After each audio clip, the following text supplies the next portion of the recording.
El aire de Puebla, en 1789, olía a tierra mojada y azúcar quemada. En la hacienda San Cristóbal, entre cañaverales que se extendían hasta donde alcanzaba la vista, Damiana lavaba las sábanas ensangrentadas mientras oía el llanto de 3 recién nacidos. Sus manos temblaban, no por el esfuerzo del parto que acababa de atender, sino por las palabras que la señora Leonor de Aguirre había pronunciado minutos antes. 3 hijos, había susurrado Leonor, su voz apenas un susurro pero firme. 2 blancos como la nieve, su padre. Pero ese es otro. Ya sabes, Damiana, ya sabes lo que tienes que hacer. Damiana había estado al servicio de los Aguirre durante 15 años. Conocía cada rincón de esa casa de paredes gruesas y techos altos, cada secreto que se escondía tras sus puertas de madera, pero nunca había recibido una orden como esta. El peso de esas palabras se asentaba sobre sus hombros como una losa de piedra, amenazando con aplastarla. Si te está gustando esta historia, suscríbete al canal y comenta desde dónde nos ves. Observando. Queremos saber quién está a nuestro lado en estas historias que te harán perder el sueño. El hijo más oscuro de los 3 lloraba tan fuerte como sus hermanos. Damiana lo abrazó, sintiendo los latidos de ese pequeño corazón. Su bebé era apenas un tono más oscuro que sus hermanos, pero en un mundo que juzgaba por el color, esa diferencia era un abismo. Sus ojos permanecían cerrados, pero sus párpados temblaban, como si ya soñara con un futuro que su madre le acababa de arrancar. Don Baltasar de Aguirre arribaría de México en 2 días. Comerciante exitoso, hombre honrado en toda la Nueva España. Esperaba herederos que llevaran su nombre. Leonor lo sabía mejor que nadie. También sabía que hacía medio año, cuando Baltasar fue a Veracruz, en un viaje de negocios que se alargó 3 semanas, se había consolado en los brazos de Evaristo, el capataz mulato de la hacienda. Evaristo era diferente.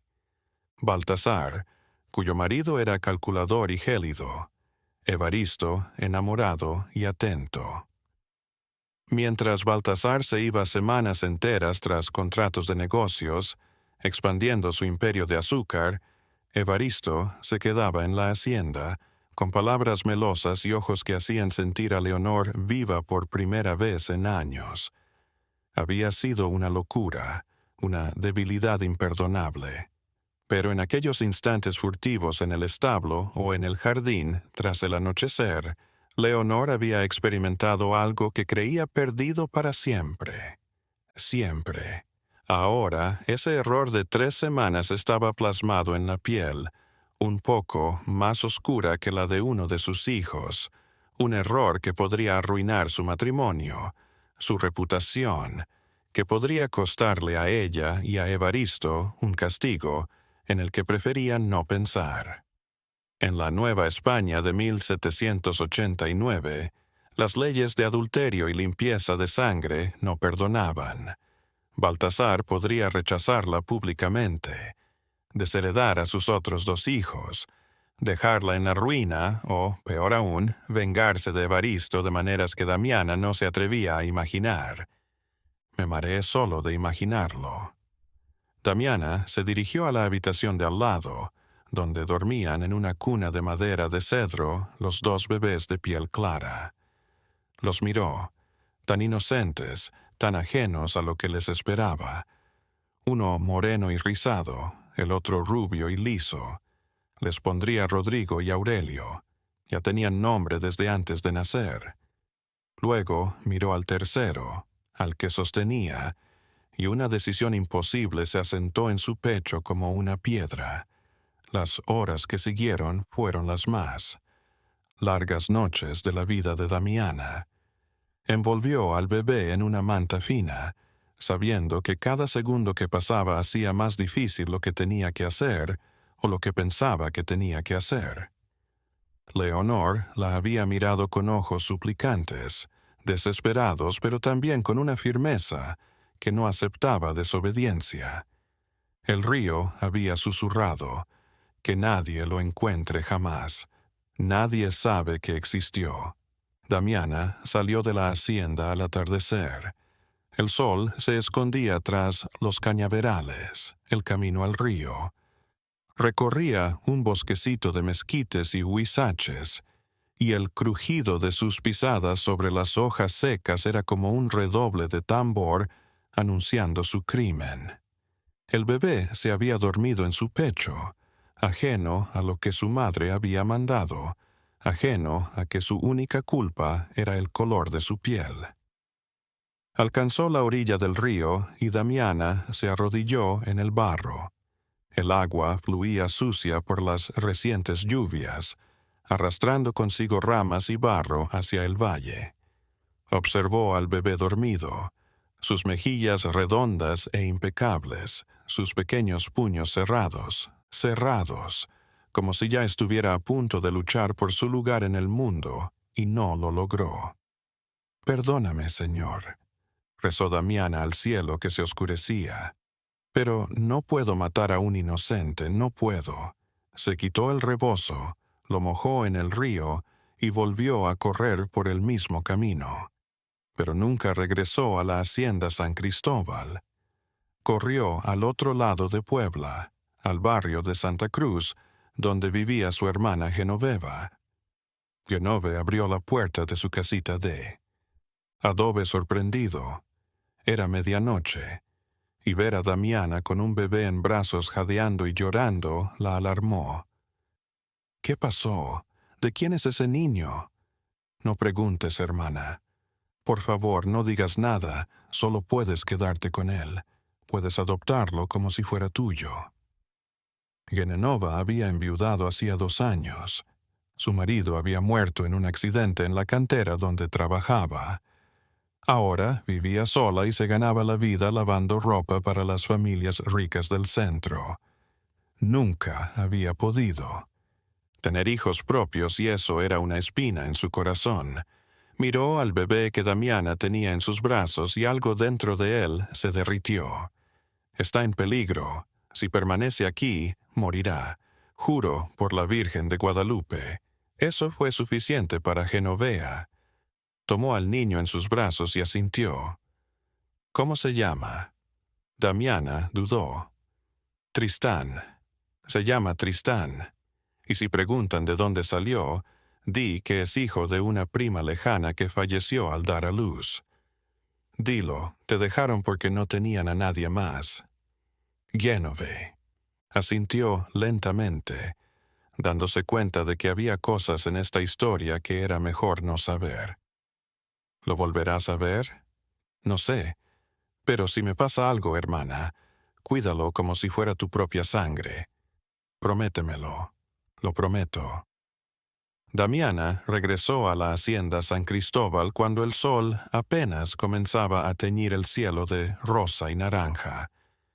Entró por la puerta de la cocina con el rebozo empapado como única prueba de su labor. Leonor la esperaba en su habitación, sentada en una silla junto a la ventana con los otros 2 bebés, durmiendo en la cuna. «¿Lo hiciste?», preguntó Leonor, su voz temblando, sin atreverse a mirar a Damiana. «Sí, señora, está en el río. Nadie lo hallará. ¿Estás segura?» «No, no está atrapado en una roca o en una rama. Lo até con piedras pesadas, señora. Se hundió de inmediato». Era una mentira, pero era la mentira que Leonor necesitaba para continuar. La mujer cerró los ojos y un sollozo ahogado escapó de su garganta.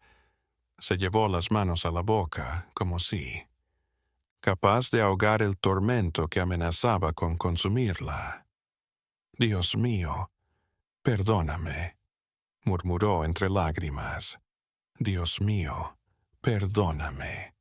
Damiana no respondió, simplemente se alejó de la habitación, dejando a Leonor con su culpa y sus 2 hijos sobrevivientes. Pero mientras recorría los corredores de la hacienda, Damiana sabía que había tomado una decisión que alteraría el destino de muchas vidas. Había salvado a un niño inocente, pero también se había condenado a sí misma cargando con un secreto que podría destruirla si alguna vez se revelara. Don Baltasar de Aguirre llegó 2 días después, como había sido planeado. Era un hombre alto y fuerte, con bigote y modales que iban desde la cortesía más refinada hasta la arrogancia de quien tiene el dinero suficiente para comprar casi todo. Al llegar a la habitación de Leonor y ver a sus 2 hijos gemelos durmiendo plácidamente, su rostro se iluminó con un orgullo que Leonor no había visto en años. 2 hombres, dijo llevándose una mano a la boca, uno de los bebés torpes. Leonor, me has dado 2 herederos. La familia Aguirre seguirá por generaciones. Solo 2, Baltasar, dijo Leonor en voz baja. El parto fue difícil, pero están sanos y fuertes. Baltasar le besó la frente con una ternura poco común en él. Has hecho tu parte como esposa. Estoy orgulloso de ti. Esas palabras fueron como puñales para Leonor. Orgullo de una mentira. Orgullo por unos hijos que llevaban la sangre de un hombre que nunca llegarían a saber. Orgullo erigido sobre la tumba fantasma de un tercer hijo que ella había mandado matar. Los meses se transformaron en años. Tanto Rodrigo como Aurelio crecieron en la hacienda San Cristóbal, disfrutando de todos los lujos que el dinero y el apellido Aguirre podían ofrecer. Antes de los 5 años ya montaban a caballo, con preceptores que les instruían tanto en las habilidades de un buen jinete como en la soberbia de un buen señor. A los 7 años ya, eran instruidos por un maestro traído de España, un hombre severo llamado Don Plácido, que les enseñaba latín, matemáticas, historia y las primeras letras de administración de una hacienda. Rodrigo era el mayor por 20 minutos, pero esos 20 minutos significaban que un día lo heredaría todo. Era un niño reservado e inteligente, a veces demasiado para el gusto de sus profesores. Hacía preguntas que no debía. Preguntaba por cosas que se esperaba que aceptara sin cuestionar. Aurelio, por el otro, era más impulsivo, jovial, el consentido de su padre por ser el que más se parecía a él, seguro de sí mismo hasta la arrogancia, dispuesto a tomar lo que deseara sin preguntar. Leonor los veía crecer con amor y tormento. Cada vez que los veía correr por los jardines de la hacienda, cada vez que escuchaba sus risas en las clases o en sus peleas de hermanos, pensaba en el tercero. ¿Estaría vivo todavía? ¿Habría sobrevivido Damiana? Había obedecido su orden.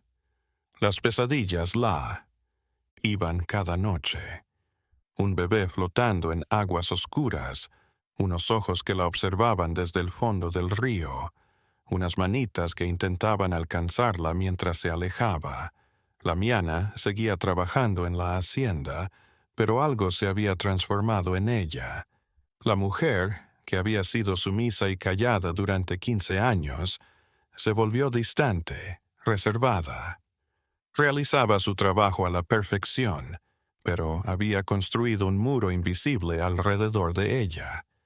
Los demás sirvientes lo percibían y comentaban. Damiana ya no es la misma desde que dio a luz a los mellizos. Algo en ella cambió esa noche. Lo que ninguno de ellos sabía era que Damiana caminaba hasta el barrio de Santa Cruz cada 15 días para visitar a su hermana enferma. Una mentira que se repetía con tanta convicción que casi se convencía a sí misma. Pasaba por la calle en la que se encontraba la casa de Genovea. A veces se detenía en la esquina, entre los vendedores callejeros, y miraba de lejos cómo crecía Tristán. El niño era maravilloso. A los 5 años ya acompañaba a Genoveva a trabajar cargando los bultos de ropa limpia a las casas de los clientes con una gravedad que enternecía a quien lo observara. A los 7 años ya sabía leer los letreros de la plaza del mercado, preguntando a cualquiera que quisiera enseñarle. El padre Ildefonso, un viejo párroco de la iglesia de Santa Cruz, le había tomado aprecio al chico y le prestaba libros de su biblioteca. Vidas de santos, tratados de filosofía, escolástica, algunas crónicas de la conquista de México. «Este chico tiene talento», le dijo el padre Ildefonso a Genoveva un domingo después de misa. «La inteligencia que Dios le dio no es para que lave ropa o cargue bultos. Debería estudiar, entrenar para algo más. Padre, somos pobres. No tenemos para una escuela. Hay becas en el seminario. Podría hacerme cura. Tendría comida, techo, toda la educación». Genoveva había pensado en ello. Posibilidad muchas veces, pero algo se negaba a entregar a Tristán a la iglesia. No porque fuera una mala vida, sino porque sentía que el destino del chico era otro, algo que aún no podía ver, pero que sentía en los huesos. En el año 180, cuando Tristán y sus hermanos gemelos tenían 12 años, el destino empezó a tejer los hilos que los unirían. Don Baltasar amplió sus negocios, estableciendo un almacén de efectos. Traídos desde Puebla, la Plaza Mayor, a media cuadra del cajón donde Genoveva recogía y entregaba la ropa que lavaba. Rodrigo y Aurelio acompañaban a su padre aquel día de julio. Hacía calor y, a pesar de sus ropas delicadas, abrigos de lana y camisas de lino importado, sudaban bajo el sol abrasador. Caminaban con la arrogancia de quien nunca ha pasado necesidad, observando con cierto desprecio a la multitud de indios, mestizos y mulatos que abarrotaban la plaza, curiosidad y desdén. Tristán estaba echando una mano a Genoveva para levantar un fardo especialmente pesado de sábanas limpias. Iba descalzo como siempre. Los zapatos eran un lujo. Su ropa era parchada, pero limpia. Su cabello negro, cortado a tirones porque Genoveva misma se lo cortaba con las tijeras de la cocina. Al doblar una esquina cargando el bulto, no vio la piedra suelta en el adoquinado. Se tropezó y cayó de bruces, y el fardo de ropa salió despedido de sus brazos. Aire. Las sábanas blancas se extendieron como velas al viento, y algunas cayeron sobre Aurelio, cubriéndolo de pies a cabeza. «¡Estúpido!», aulló Aurelio, liberándose de la tela y apartando a Tristán. «¿Estás ciego o qué? Mira lo que hiciste». Tristán se puso en pie lentamente, sacudiéndose el polvo de las rodillas sangrientas. Iba a disculparse cuando sus ojos se encontraron con los de Aurelio y algo sucedió, un reconocimiento que no entendía, una familiaridad que no podía explicar. Era como verse en un espejo, pero reflejado de manera opuesta, misma altura, mismos rasgos, mismos ojos oscuros pero en contextos opuestos. Rodrigo, que había estado observando la escena con su habitual mirada analítica, se acercó y escudriñó a Tristán con una mirada que hizo que el chico se moviera inquieto. Algo en este chico del mercado, algo que no coincidía con su ropa rota y sus pies descalzos. Una dignidad innata, una inteligencia en la mirada que Rodrigo conocía porque él mismo la veía en su espejo cada mañana. «¿Cómo te llamas?», preguntó Rodrigo, haciendo caso omiso de la ira de su hermano. «Tristán, señor. ¿Trabaja aquí?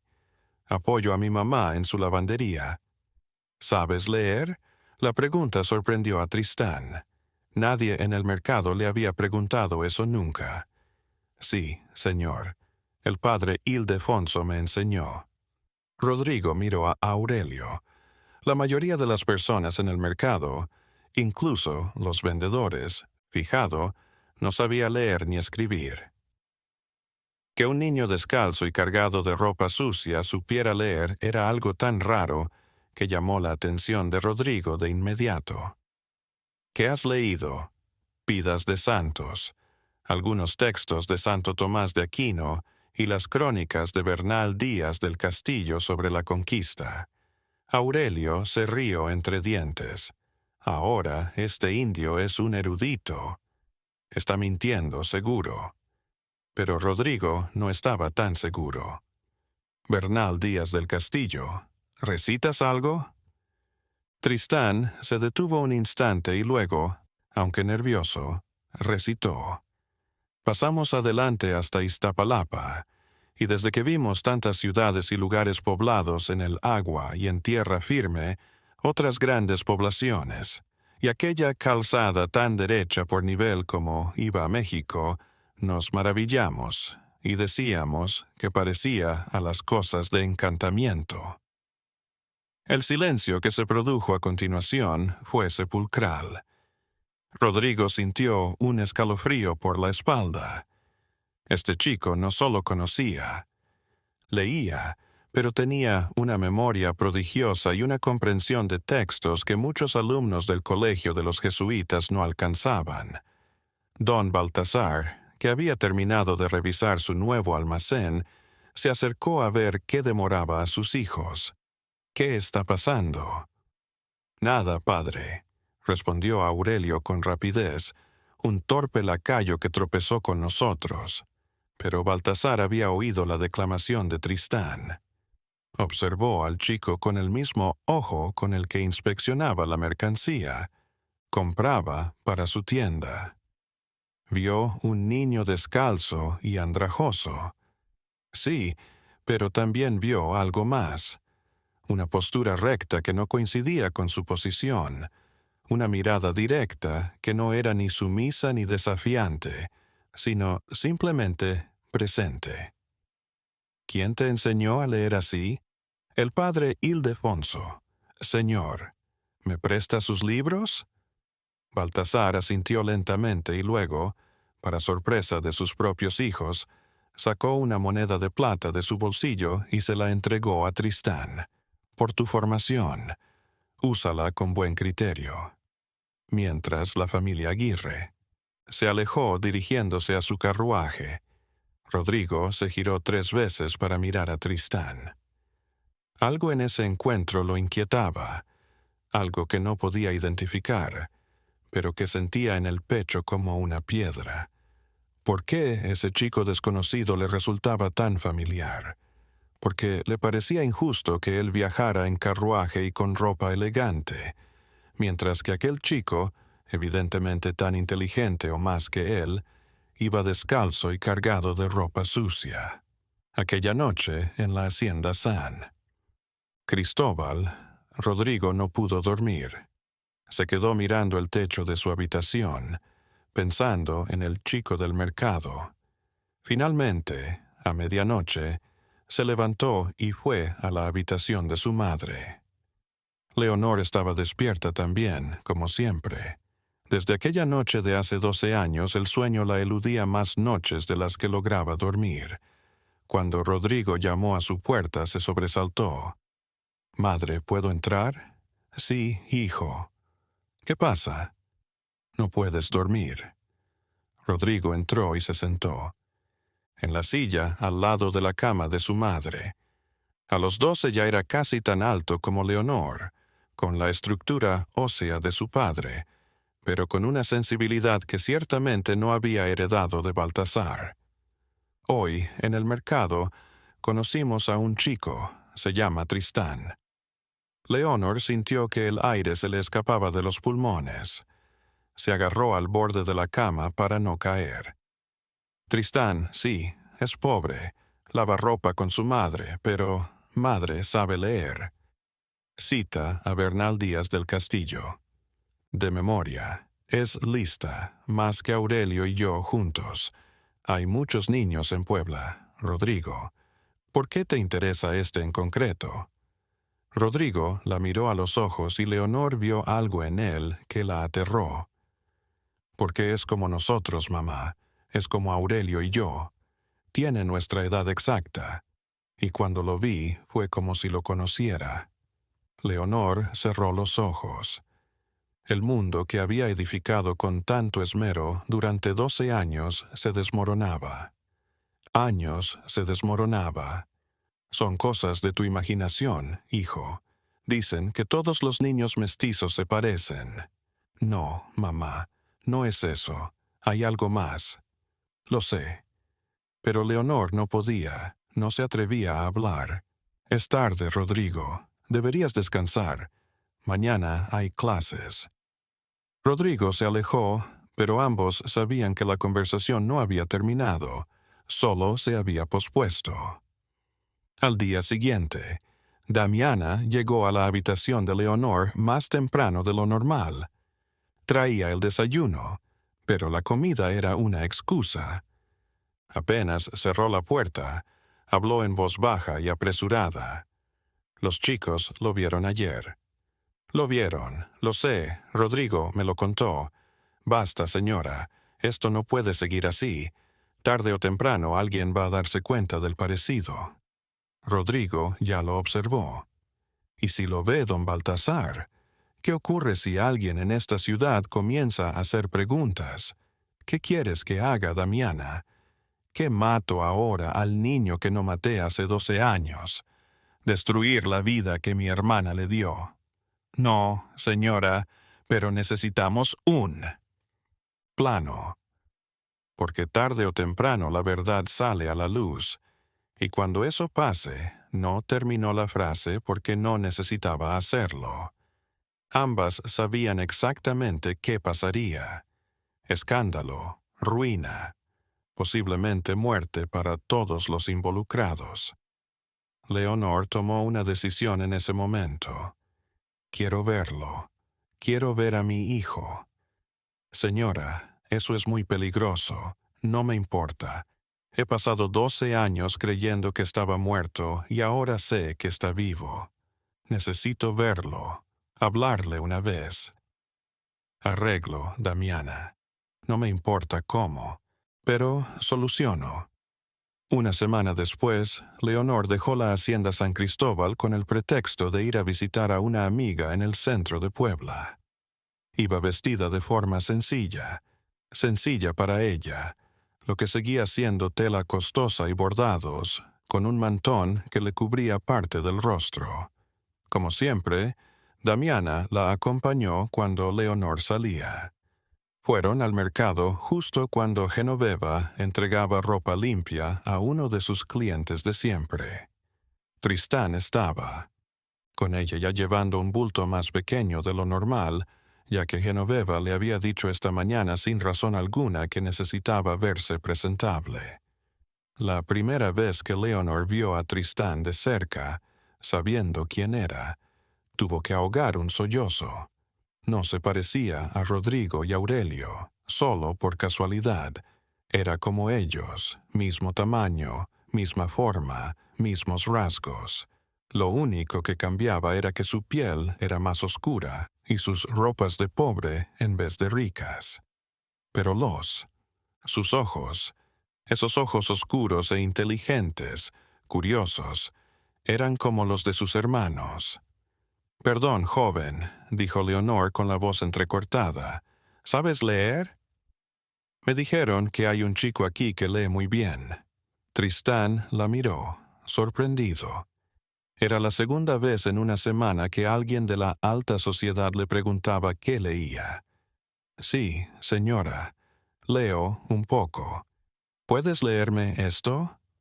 Leonor sacó un papel doblado de su bolso, una carta que había escrito ella, misma específicamente para este momento. Mi vista ya no es la misma y me cuesta leer las letras pequeñas. Tristán cogió el papel y leyó. Era una sencilla historia de una madre que había perdido a su hijo y jamás lo olvidó, que rezaba por su alma y que daría lo que fuera por verlo una vez más. Mientras leía, Leonor estudiaba cada rasgo de su expresión, la forma en que arrugaba el ceño al encontrarse con una palabra complicada, la manera en que sus labios se movían, el tono de su voz casi, igual al de Rodrigo. Al terminar de leer, Tristán levantó la vista y se topó con los ojos llorosos de Leonor. «Es un texto muy triste, señora». «Sí, lo es», murmuró Leonor. «Tienes una madre, Tristán». «Sí, señora, está ahí». Señaló a Genoveva, que miraba desde la distancia, tensa, pero confiada en que Damiana había hecho todo bien. «¿Te trata bien?» «Me trata de maravilla.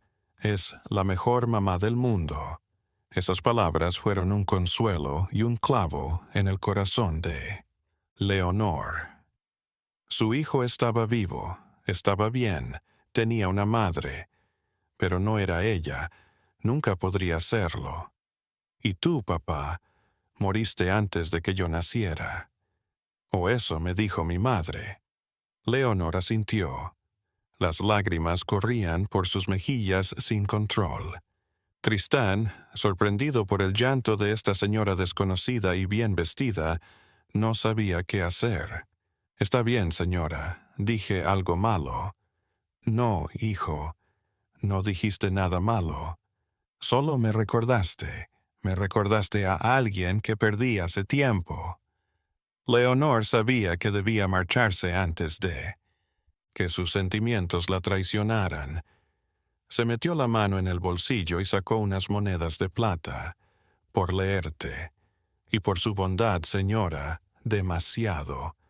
Solo leí un papel. Tómalo. Úsalo para adquirir más libros y seguir aprendiendo. Tienes un talento, Tristán. No lo desperdicies». Mientras Leonor se alejaba, apoyada en el brazo de Damiana, Tristán contempló las monedas en su mano, perplejo. Génove se acercó y le puso una mano en el hombro. ¿Qué deseaba esa mujer? Que le leyera una carta, pero... Madre, era rara. Lloraba como si le recordara a alguien y me dio todo este dinero solo por leer. Génove se le apretó la garganta. «Hay personas buenas, hijo. No lo pienses más». Pero esa noche, cuando Tristán estaba dormido, Genoveva sacó las monedas que la mujer elegante había entregado y las contó una y otra vez.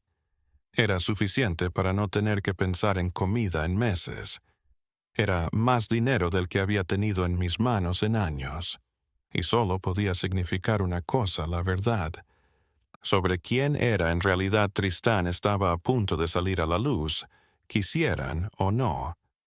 Los meses que siguieron fueron tortuosos para todos los que estábamos al tanto del secreto.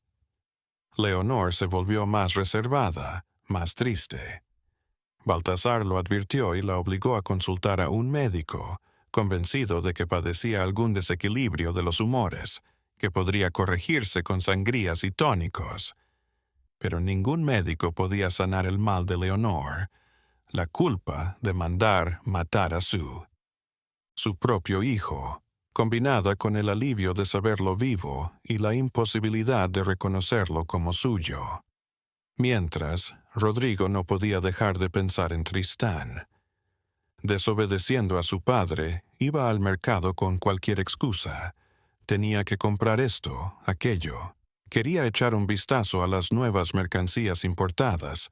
Quería conocer el negocio para cuando creciera. Pero quería ver a Tristán de nuevo, hablar con él, comprender por qué me atraía. Inexplicable. Los dos chicos entablaron una amistad improbable.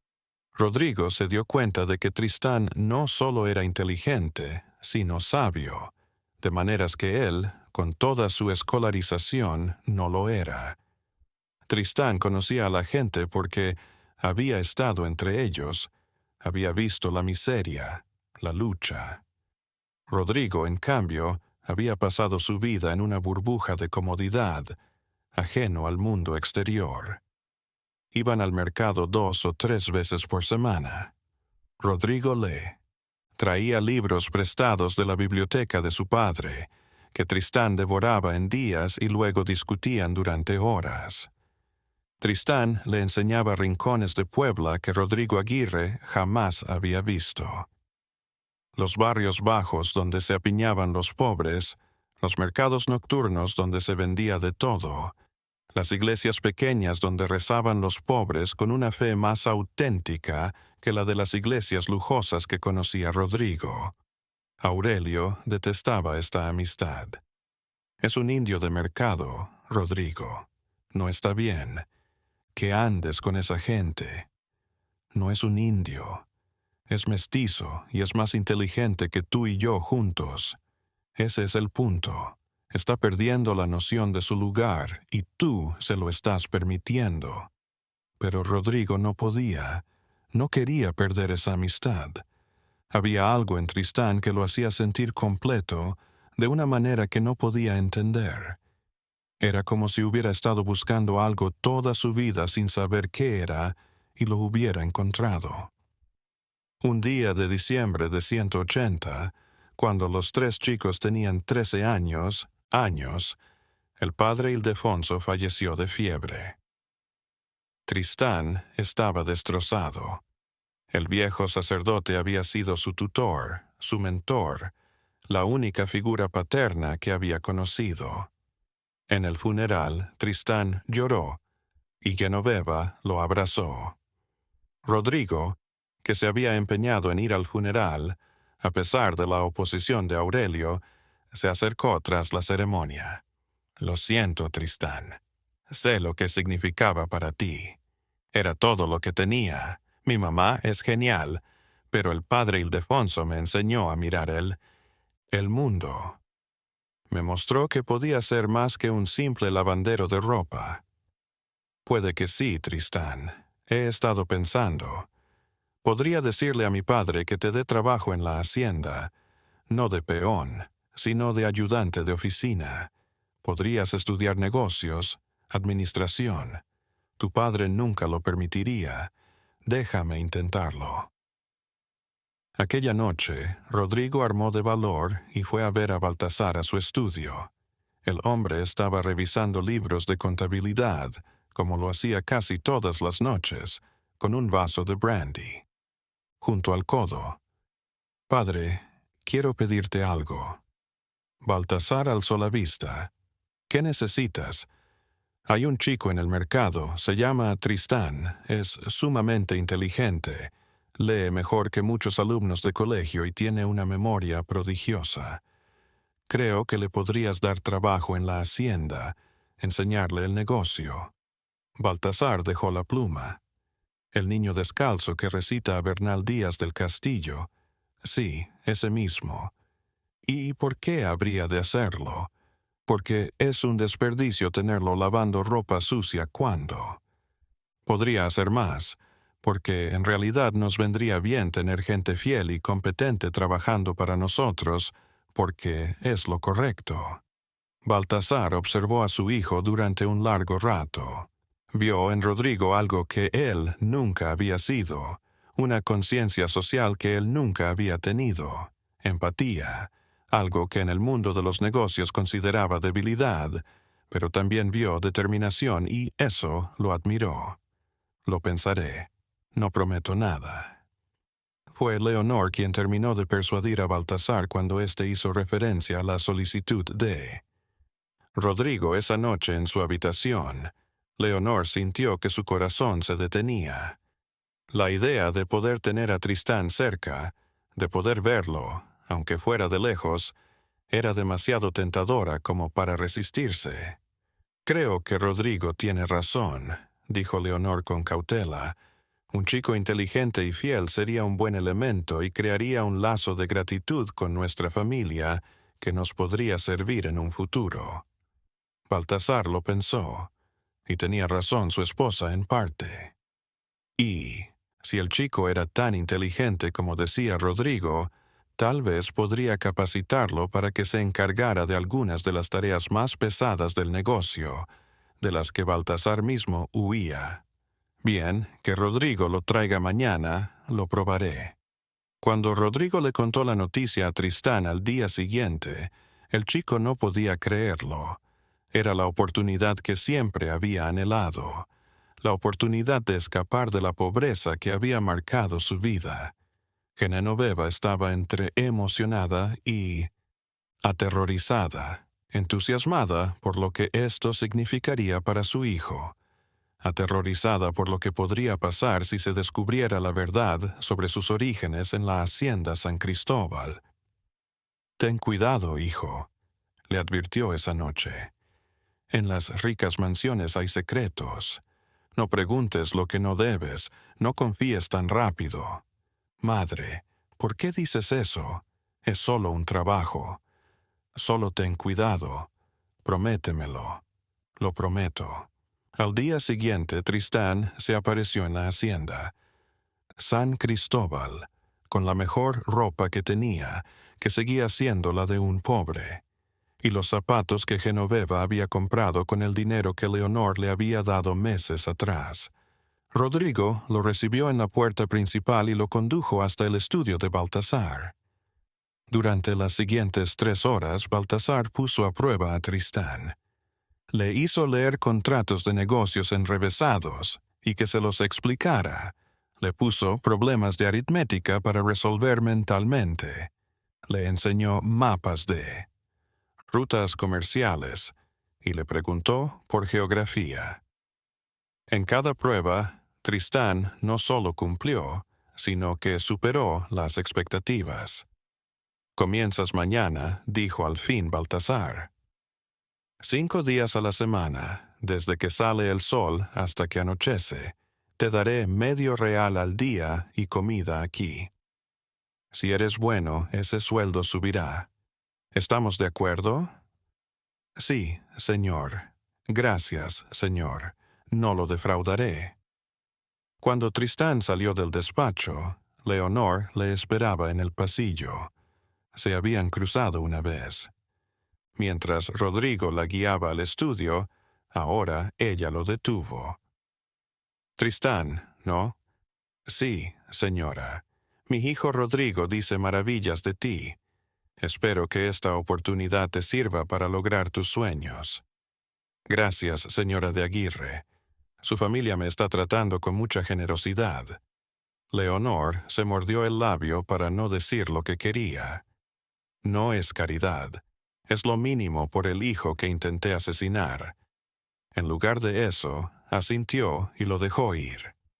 Damiana, que había presenciado toda la escena, apareció desde la oscuridad de la cocina y se abalanzó sobre Leonor tan pronto como Tristán se hubo marchado.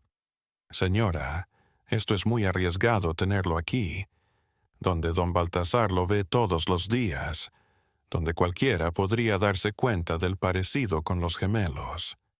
«Ya sé, Damiana, pero no puedo dejarlo afuera, muriéndose de hambre, cuando yo podría socorrerlo. ¿Entendés eso, boludo?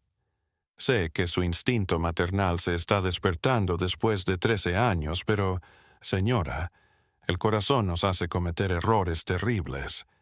Ya cometí el peor error imaginable hace 13 años. Esto no puede ser peor que eso». Pero Damiana no estaba tan segura. Los meses que siguieron fueron reveladores para todos. Tristán resultó ser inteligente, trabajador y de confianza. Aprendía todo con una facilidad que sorprendía a Baltasar y en poco tiempo se encontraba redactando correspondencia de negocios, llevando inventarios y hasta proponiendo mejoras en los sistemas administrativos de la hacienda. Tristán, Rodrigo y Aurelio se complicó. Rodrigo y Tristán se hicieron inseparables, trabajando juntos, estudiando juntos, soñando juntos. Aurelio, en cambio, cada día odiaba más a Tristán. Veía cómo su padre elogiaba al chico del mercado por listo y trabajador, en comparaciones veladas que dejaban a Aurelio en mal lugar. «Es como si hubieras adoptado un tercer hijo», le dijo un día Aurelio a su padre, con amargura. «Un hijo que ni siquiera es de nosotros». «Tristán tiene algo que necesitas saber», respondió Baltasar. «Humildad y gratitud por las oportunidades. Tú naciste con todo y no aprecias nada. Él salió de la nada y aprovecha cada oportunidad. Aquellas palabras envenenaron aún más el corazón de Aurelio en contra de Tristán. Leonor, por su parte, hallaba pretextos para hablar con Tristán, para que le leyera cartas, le explicara los libros de cuentas, le trajera una cosa, otra. Cada encuentro era mezcla de felicidad y tortura. Felicidad de estar cerca del hijo perdido. Tortura por no poder revelarle la verdad. Una tarde de abril de 180, cuando los chicos tenían 14 años, algo sucedió que desencadenaría todo hacia su final inevitable. Aurelio y Tristán se pelearon por la forma de organizar un cargamento de mercancía extranjera. La pelea se intensificó hasta que Aurelio, fuera de control, arrojó a Tristán contra una estantería. «Eres un nadie, un bastardo mestizo que no tiene derecho a estar en esta casa. No sé por qué mi padre te tiene aquí, pero no eres familia y nunca lo serás». Rodrigo, que había sido testigo, se interpuso. «Basta, Aurelio. Lo defiendes a este farsante por encima de tu propio hermano. No es un intruso, es mi amigo y tiene tanto derecho a estar aquí como tú o yo. Estás loco». La pelea que siguió fue corta pero brutal. Rodrigo y Aurelio, que nunca habían reñido seriamente antes, se golpearon hasta que Baltasar y algunos peones los separaron. En el forcejeo, Aurelio recibió un tajo en la mejilla que sangró sobre su camisa blanca. «Todos a mi estudio ahora», rugió Baltasar. Los tres muchachos, Rodrigo, Aurelio y Tristán, se aparecieron en el gabinete de Baltasar. El hombre estaba furioso, como ninguno de ellos lo había visto antes, pero mientras los reprendía por su comportamiento inaceptable, algo más sucedió que nadie esperaba. Leonor entró en el estudio sin anunciarse, cosa que no era común. Estaba pálida, temblando con una mano en el pecho como si le faltara el aire. «Baltasar, necesito hablar contigo a solas». «Leonor, estoy ocupada». «Baltasar, es una emergencia». Su tono no aceptaba réplica. Baltasar despidió a los tres muchachos advirtiendo que esto no había terminado y se quedó a solas con su esposa. ¿Qué no puede esperar? Leonor había ocultado este secreto durante 14 años, pero ver a sus tres hijos juntos, ver a Aurelio. Rechazaba a Tristán con tanto odio como Rodrigo lo defendía, sin saber que defendía a su propio hermano. Fue demasiado. La culpa, el dolor, la necesidad de verdad, todo erupcionó en ella como un volcán dormido demasiado tiempo. «Baltasar, tengo que decirte algo que debería haberte dicho hace 14 años, pero no tuve el valor». «¿Qué?» Cuando nacieron los mellizos, no eran mellizos, eran trillizos. El silencio que se produjo a continuación podría cortarse con un cuchillo. Baltasar le miró como si hubiera comenzado a hablar en un idioma extranjero. «¿Qué?» Aquella noche nacieron 3 niños, Rodrigo, Aurelio y un tercero. Le ordené a Damiana que lo matara porque era más oscuro que sus hermanos, porque temía que sospecharas, que descubrieras mi infidelidad». Baltasar se levantó lentamente, su expresión cambiando de confusión a comprensión y luego a rabia. «¿Tuviste un hijo con otro hombre?» «Sí, cuando estuviste en Veracruz, yo. Evaristo, mi capataz». La voz de Baltasar era peligrosamente baja. «¿Dónde está ese hijo ahora?» Leonor cerró los ojos, consciente de que lo que estaba a punto de revelar alteraría el curso de sus vidas para siempre. «No está muerto, como pensé. Damiana no pudo matarlo. Se lo llevó con su hermana y ha estado en Puebla todo este tiempo. Se llama Tristán. El grito de Baltasar debió oírse en toda la hacienda. Arrojó su escritorio, esparciendo libros y papeles por doquier. Estás matando, diciendo que ese muchacho que he estado enseñando, que he alimentado de mi mesa, es bastardo, que tuviste con mi capataz. Es tu hijo, tanto como Rodrigo y Aurelio. Tienen la misma madre, nacieron el mismo día. No es mi hijo, es el hijo de esa cornuda y de un mulato con el que se acostó. El golpe que Baltasar le propinó a Leonor la hizo estrellarse contra la pared, pero él no se detuvo. Allí la tomó del cuello y la levantó, su rostro a centímetros del suyo, sus ojos rebosantes de un odio que la aterrorizó. ¿Cuántos años has estado mintiendo? ¿Cuántos años me has visto criar a esos niños como si fueran tuyos? ¿Y ahora me dices que traje al bastardo a mi propia casa? No, Baltasar, no puedes herirlo. Es inocente. No sabía nada. Lo voy a matar, luego a Evaristo y luego veo qué hago contigo. Soltó a Leonor, que cayó al suelo tosiendo y llorando. Baltasar salió del estudio como un toro furioso, gritando por Evaristo y Tristán. Los criados de la hacienda, asustados por los gritos, se dispersaron como palomas asustadas. Damiana, que había oído todo desde el pasillo, fue a buscar a Tristán. Lo halló en los establos, aún trémulo por el altercado con Aurelio. «Tienes que irte». La señora le contó todo a don Baltasar. «Te va a matar». «¿Qué? ¿Qué?» «No hay tiempo para explicaciones. Huye, regresa con Genovea y no vuelvas nunca más». Pero era demasiado tarde. Baltasar surgió en la puerta del establo, con una pistola en la mano. «Tú, hijo de puta, ¿sabías quién eras? ¿Sabías que eras el hijo del hombre que me violó?» Tristán lo miró, sin entender. «Señor, no sé de qué habla». «No me mientas. ¿Sabías que...?» «No, por Dios, no sé de qué habla». Rodrigo entró corriendo, alertado por los gritos. «Padre, ¿qué haces? Aléjate, Rodrigo. Esto no te incumbe. ¿Qué pasa? ¿Por qué tienes una pistola apuntando a Tristán?» Aurelio respondió, habiendo oído parte de la conversación de sus padres. «Porque Tristán es nuestro hermano, el hijo ilegítimo que madre tuvo con el capataz». El mundo se detuvo para Rodrigo. Miro a Tristán, a su padre, a Aurelio intentando descifrar palabras sin sentido.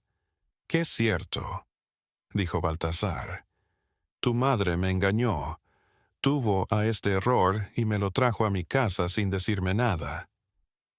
Algo dentro de Rodrigo se rompía y se reajustaba. Todo encajaba ahora.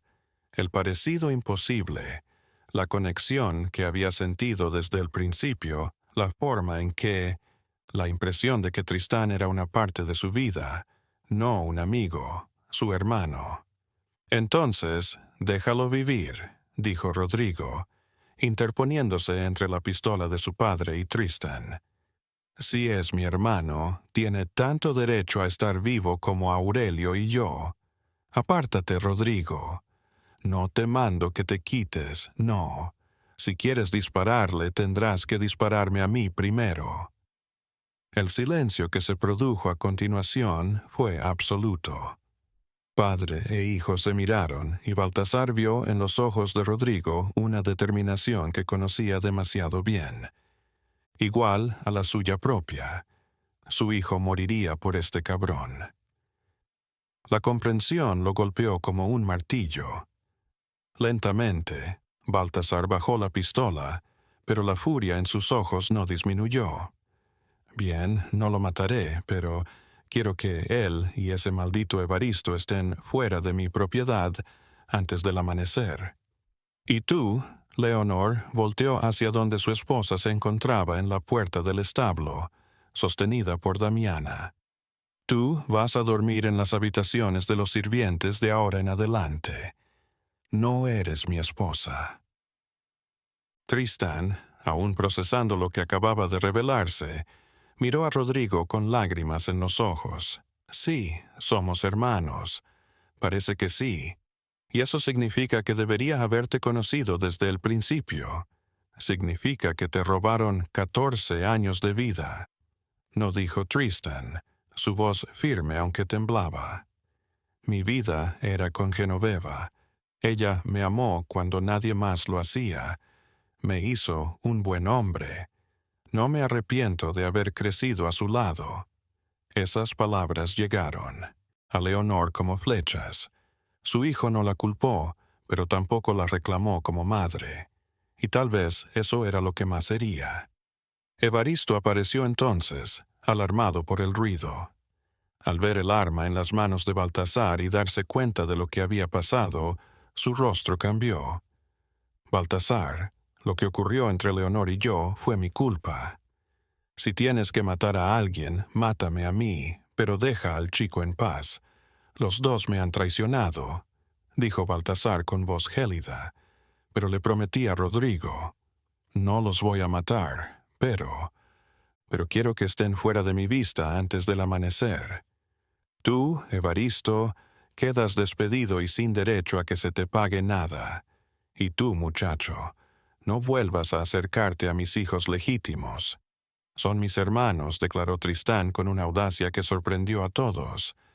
Llevo su sangre como ellos llevan la suya. No me puedes quitar eso. Puedo y lo haré. Ahora, fuera de mi propiedad. Rodrigo se adelantó. Si Tristan se va, me voy con él. Rodrigo, no seas ridículo. Eres mi heredero. Todo esto será tuyo algún día. No quiero nada edificado sobre falsedades y rechazos. Si no aceptas a Tristán en esta familia, yo tampoco formo parte de ella. Baltasar observó a su hijo, su verdadero hijo, su sangre sin duda, con rabia, incredulidad. Si sales de esta hacienda con ese bastardo, no regreses jamás. ¿Entendido? Rodrigo se giró hacia Tristán. Vamos, no necesitamos esto. Los dos muchachos se dirigieron juntos hacia la partida de la hacienda, con Aurelio observando con una mirada complicada. Había querido que Tristán se fuera, pero no de esa manera. No con Rodrigo yéndose también, no con la familia derrumbándose como un edificio mal construido. Leonor le siguió corriendo. Espera, Rodrigo, no te vayas, por favor. Madre, tuviste 14 años para hacer lo correcto, 14 años para hablar. En vez de eso, elegiste la mentira y la cobardía. Intenté salvarlos a todos. No, mamá, intentaste defenderte. Hay una diferencia. Esas fueron las últimas palabras que Rodrigo le dijo a su madre. Aquella noche abandonó la hacienda San Cristóbal junto con Tristán. Tras ellos partieron Evaristo y Damiana, quien había decidido que debía su fidelidad al niño que había salvado, no a la señora que había tratado de matarlo. Caminaron por los campos de caña bajo la luna casi llena. Nadie dijo nada en el primer kilómetro. Todos estaban asimilando lo que había pasado. Finalmente, Evaristo rompió el silencio. Tristán, soy tu padre y lo siento. Lo siento, no estuve presente. Lamento que hayas crecido sin saber quién eras. Tristán lo observó. Había rabia en sus ojos, pero también curiosidad. ¿La amabas? ¿Quería a doña Leonor? Pensé que sí, pero ahora sé que estaba más sola que enamorada. Los dos estábamos solos a nuestra manera, y nos encontramos en la soledad. Y yo fui un error. No, fuiste la cosa que dos personas querían y no podían tener, pero eso no te hace menos. Nunca lo hizo. Llegaron a la casa de Genovea cuando el cielo empezaba a clarear. La mujer abrió la puerta sorprendida de encontrar a 4 personas en su puerta al amanecer.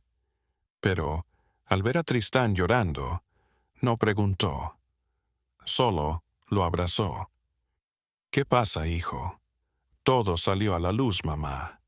Se descubrió quién soy. Y está bien, porque eres mi verdadera madre, la única que importa». Génove se puso a llorar, apretando a Tristán con todas sus fuerzas. 14 años de amor incondicional. Luego miró a los otros 3. Rodrigo, que había dejado una fortuna por su hermano. Evaristo, que cargaba con la culpa de un hijo que nunca conoció. Y Damiana, que había guardado el secreto durante todos esos años. Entrad todos. No es mucho, pero es su hogar ahora. Los meses que vinieron fueron duros. Rodrigo, acostumbrado a la opulencia, debió adaptarse a la sencillez. Trabajó con Tristán en diferentes empleos, cargando, escribiendo cartas para analfabetos, dando clases, privadas, reservadas a los hijos de comerciantes que podían costearlas. Evaristo consiguió empleo en otra hacienda más pequeña, a la que aún no había llegado su fama. En la hacienda San Cristóbal todo se vino abajo. Se sumergió en el trabajo, intentando olvidar que su familia se había roto. Aurelio, ahora el único heredero, se volvió más soberbio y cruel, reinando sin la influencia de Rodrigo y Leonor. Leonor se debatía entre la vida y la muerte, haciendo su trabajo mecánicamente mientras su espíritu se extinguía. Un día, 6 meses después del escándalo, Aurelio fue al mercado en nombre de su padre. Vio a Rodrigo y Tristán en un puesto trabajando juntos y riendo por algo que uno de ellos había dicho. Observar los hermanos en realidad no solo en sangre sino en experiencia, despertó algo en Aurelio que no había sentido en mucho tiempo: envidia y remordimiento silencioso. Aquella noche, Aurelio hizo algo que nadie esperaba. Fue a casa de Genoveva y llamó a la puerta. Cuando Rodrigo abrió y lo vio, se quedó boquiabierto. «¿Qué haces aquí?» «Necesito hablar contigo y con Tristán». Los 3 hermanos se sentaron en la pequeña sala de la casa. El contraste no podría haber sido mayor. Aurelio, bien vestido y perfumado. Rodrigo y Tristán, vestidos con ropa de trabajo sencilla pero limpia. «No sé cómo abrir esto», dijo Aurelio finalmente. «Así que lo diré sin rodeos. Los echo de menos. Te echo de menos, Rodrigo. Y Tristán, yo te traté. No eras el enemigo, solo estaba asustado». «¿Miedo de qué?», preguntó Tristán. «¿De que eras mejor que yo? ¿Qué papá te gustaría más? ¿De que me sustituirás? Yo nunca quise sustituir a nadie. Solo quería la oportunidad de ser más que un simple lavandero de ropa». «Lo sé. Lo siento». Rodrigo miró a su gemelo con ojo crítico. «Papá te mandó». «No, él ni siquiera sabe que existo. Si lo supiera, probablemente me desheredaría también». «¿Y qué quieres de nosotros?» «No, lo sé, lo sé. Creo que los perdoné, que volvamos a ser hermanos los 3». Tristán y Rodrigo se miraron. Había dolor, había historia, pero había más. La oportunidad de curarse, de ser una familia real en lugar de una ilusión rota. «No será sencillo», dijo Tristán. «Y no puedo olvidar la forma en que me trataste. No quiero que lo olvides. Solo espero que con el tiempo puedas perdonar». «El tiempo», dijo Rodrigo pensativo. «Tal vez el tiempo cure algunas cosas». Esa noche fue el comienzo de una lenta y dolorosa reconciliación. Aurelio empezó a venir, torpe al principio, luego con más naturalidad, aprendiendo a dejar atrás los aires de superioridad con los que siempre había vivido. Los tres hermanos, tan parecidos, tan distintos, empezaron a conocerse. 2 años después, en 180, Baltasar de Aguirre falleció repentinamente de un ataque de apoplejía. Apenas tenía 52 años, pero las tensiones y el estrés lo habían desgastado. Su testamento lo dejó todo a Aurelio con una única condición: que jamás le diera nada al hijo ilegítimo, Tristán. Aurelio leyó el testamento en secreto y lo quemó en la chimenea de la hacienda. Llamó a un notario y dictó uno nuevo, repartiéndolo todo a partes iguales entre él, Rodrigo y Tristán. Cuando el notario objetó que aquello iba en contra de la voluntad del fallecido, Aurelio respondió: «Mi padre se equivocó en muchas cosas. Es hora de enmendar errores. Leonor, libre ya del castigo autoimpuesto de permanecer alejada de su marido, pudo contemplar juntos por primera vez en 2 años a sus 3 hijos en el funeral de Baltasar. Los observó detenerse uno al lado del otro. Rodrigo, Aurelio y Tristán, tan parecidos que cualquiera diría que eran hermanos. Después del funeral, Tristán se acercó a ella. «Señora de Aguirre, llámame Leonor, o madre, si algún día puedes, no sé si algún día podré. Génove es mi madre en todo lo que me importa, pero puedo.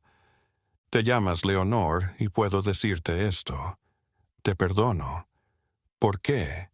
¿Por qué me perdonas si mandé a matarte?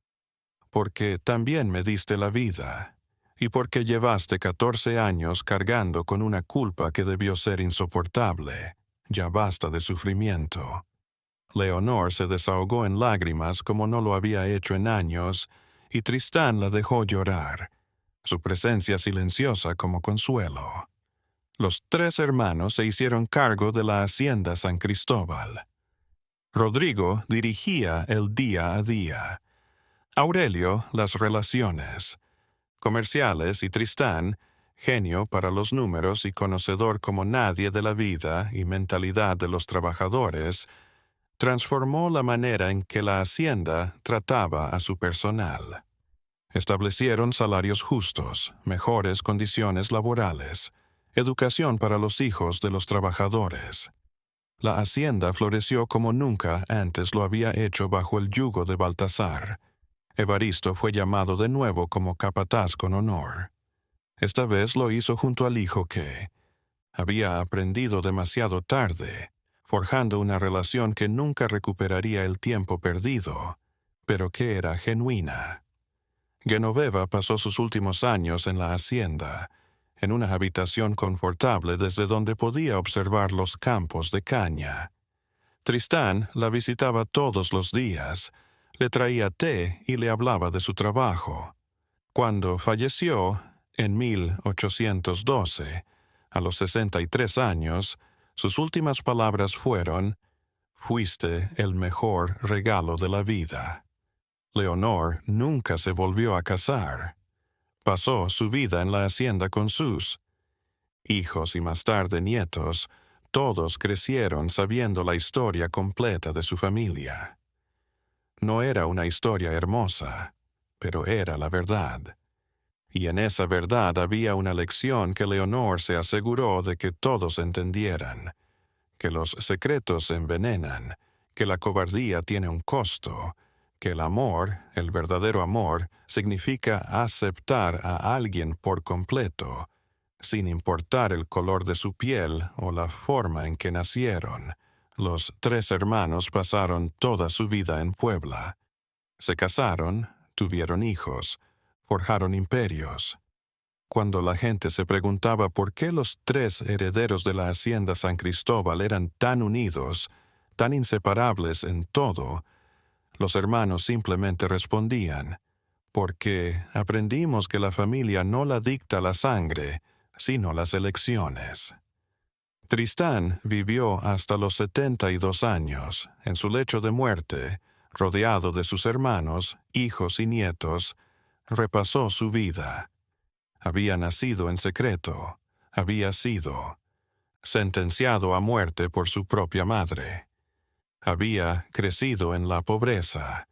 Había descubierto su identidad de la manera más traumática posible.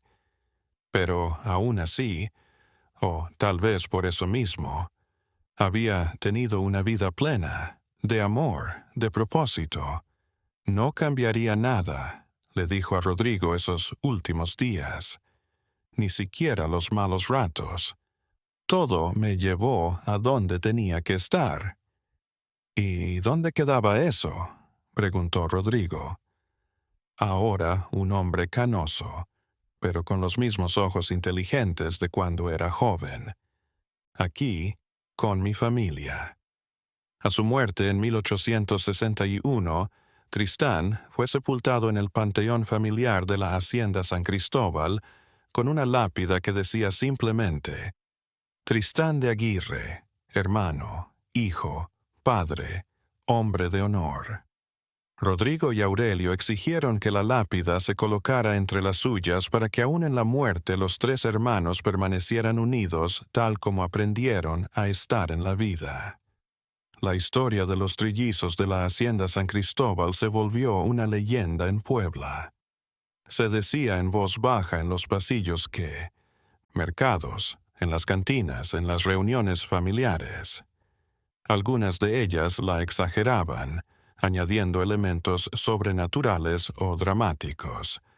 Pero la verdad sencilla y cruel, era suficiente por sí misma, una narración sobre cómo el miedo nos hace hacer cosas horribles, sobre cómo los secretos se hinchan como tumores que devoran todo a su paso, sobre cómo el color de la piel define destinos en sociedades prejuiciadas. Pero también era una historia sobre redención, sobre hermanos que decidieron amarse a pesar de todo, sobre una madre que finalmente tuvo el valor de afrontar su peor error, y sobre un niño que sobrevivió cuando debió morir, que prosperó cuando debió fracasar, y que perdonó cuando tenía todo el derecho a odiar. Años después de la muerte de los tres hermanos, sus descendientes aún acudían a las tres tumbas juntas, cada año en su cumpleaños. Llevaban flores frescas y decíanla a las nuevas generaciones que nunca lo olvidaran, porque hay cosas que deben ser recordadas, no para doler, sino para enseñar, para recordarnos de lo que somos capaces, tanto de crueldad como de bondad, y que las elecciones que tomamos en momentos de miedo pueden resonar durante generaciones y que nunca es demasiado tarde para elegir el amor sobre el odio, la verdad sobre la mentira, la familia sobre el orgullo. La Hacienda San Cristóbal aún se encuentra en pie, aunque ahora es el museo. Los turistas pueden recorrer los mismos pasillos en los que Leonor tomó su horrible decisión. Contemplar el establo donde Baltasar casi mata a su propio hijo, y las misivas que los tres hermanos se escribieron a lo largo de sus vidas, guardadas en vitrinas de cristal. Y si escuchas en las noches calladas, dicen que puedes oír el llanto de tres bebés, uno que casi muere y dos que casi pierden a su hermano sin saberlo. No es llanto de tristeza, dicen, sino de alivio, porque contra todo pronóstico, contra la crueldad y el prejuicio y el miedo, esos tres bebés crecieron como hermanos. Y eso en un tiempo y lugar en que el destino